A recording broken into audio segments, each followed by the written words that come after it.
Today I'm going to be installing tractor supply lights on the back of my friend's 2004 Jeep TJ. We're going to mount the lights to the bumper, run the wires, put in a fuse block, and get him set up for the trail. Okay, here are some of the things we're going to be using today. These are the Blazer LED lights that we're going to be installing. They have a remote control module, so you just click the button when you're sitting at camp. It's great. I have 14 gauge wire, got 100 feet of this. It's a thicker wire, works really well. We got heat shrink tubing to wrap the wires after I solder. Naturally, we have electrical solder and a torch. I have electrical tape. Got strippers, wire strippers, not the other kind, and wire cutters. This is a fuse block I'm going to be installing today. You run a thicker gauge wire, probably do an 8 gauge to the positive side of the battery. This is the negative side, which will run to the negative side of the battery. And when I bring my lights in, the wire will do this. So we'll have the positive attach here, the negatives all attach here. And what's really cool about this fuse block is when you blow a fuse, this little red light right here will light up, and you can see exactly which one's not good. Okay, and we'll be installing that right next to the battery.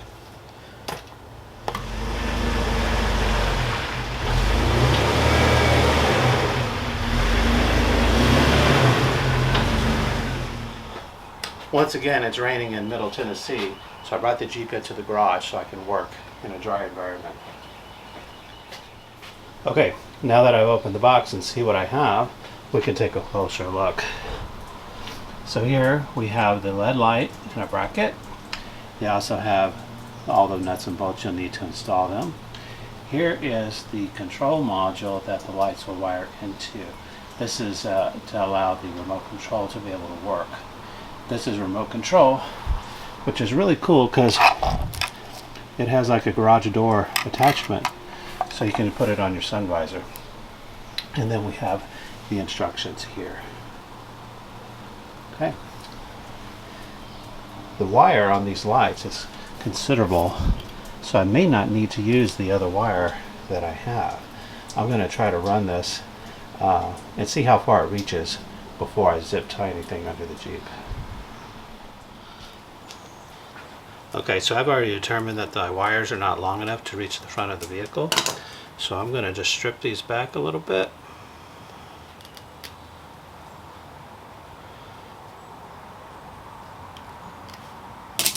So twist the wires so they're all together. I'm going to take my 14 gauge wire here, strip that back just as well, twist these together.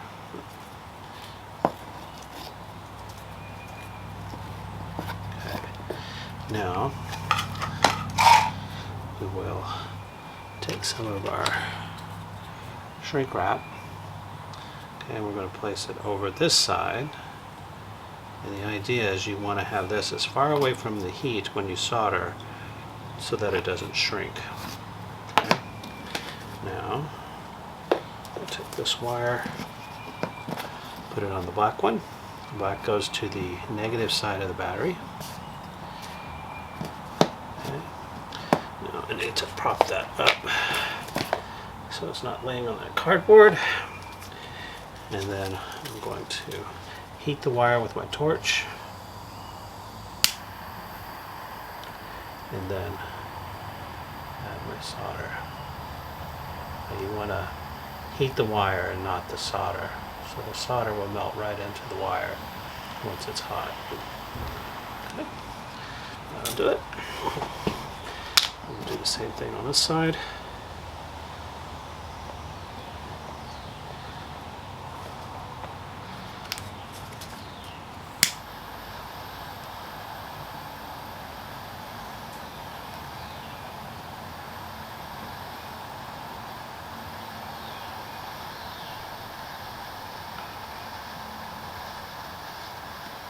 Should work nicely. Put a little bit more on that side.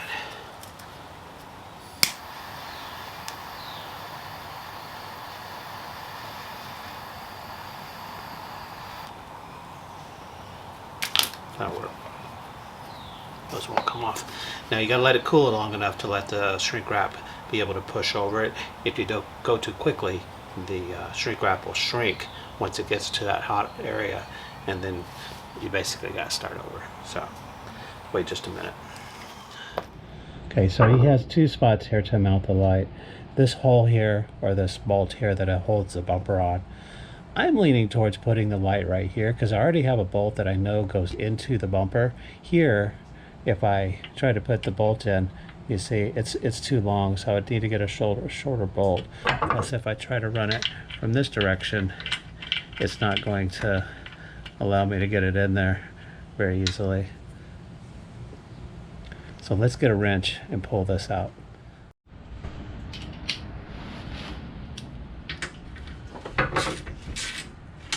It's nice and loose.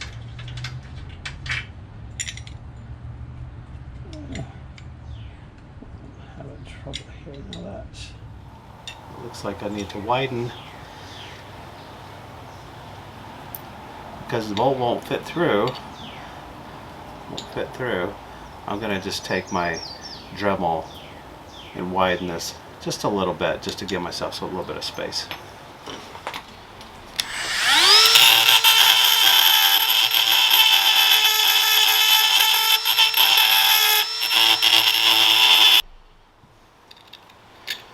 Perfect. Now because I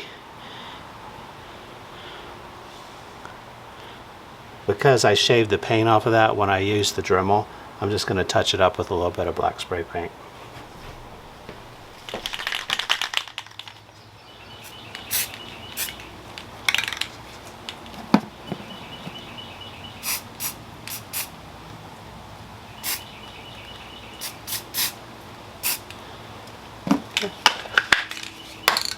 Just let that dry and go ahead and get the other one opened up as well.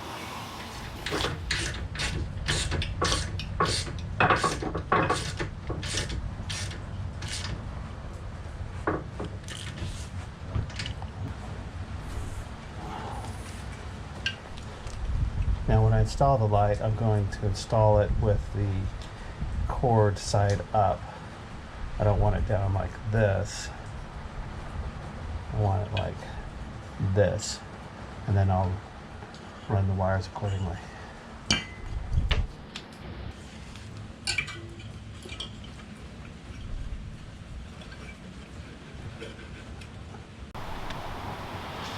Okay, so this is a fun little activity. You had to put the bolt through and then try to feed the nut on. What I ended up doing is I just put my knife in here, I dropped the nut right through there, and honestly it was in the exact position, it just popped right on. So it wasn't as hard as I thought it would be.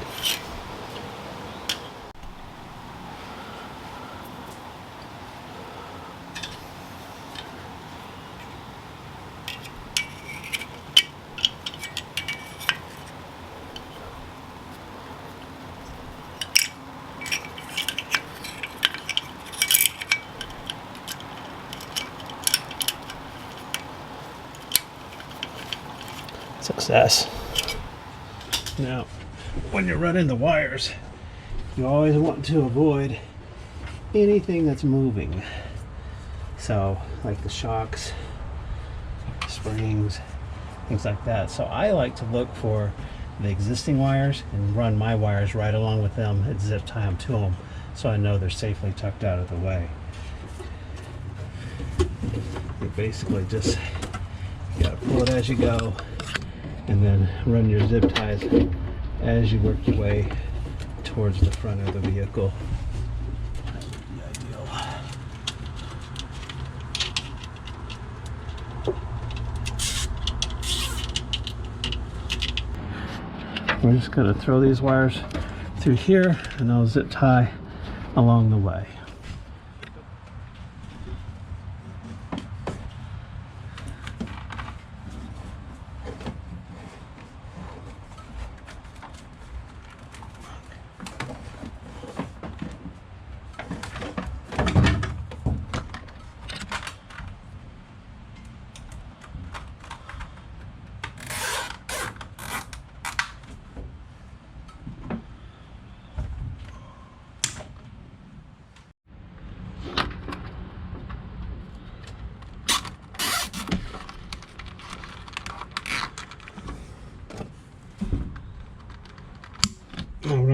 when I ran my wires, I taped them together so that they would be easier to string across here, and that's worked out quite well.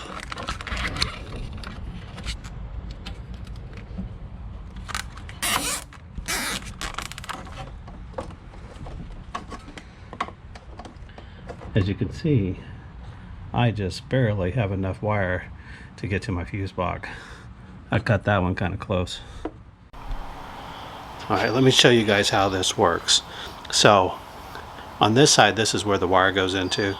So you take a flatbed screwdriver, a flat blade screwdriver, put it in like that. You're going to insert your wire, like so. So you bring it up high enough to get your wire in. Okay, and then you tighten it back down.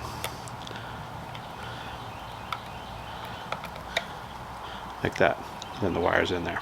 Okay, here's a close-up of what I did. I put the little fuse block right there on the battery. I ran a wire from my positive terminal to the positive terminal on the back. This is the negative, going over here to the negative side. Hooked it in there. And then I'm going to put the wire I just crimped over on this side for the front. Put a fuse in there, put my cover on, and I'm done. Okay, finished product. There's our fuse box mounted to the battery, and then the cable runs across.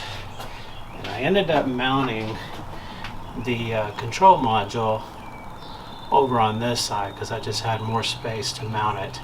And then I spliced those wires into this one, ran it straight over to the fuse block. So the lights are completely remote control. On, off, on, off. Right? And there's still 2 more buttons that you could add another accessory.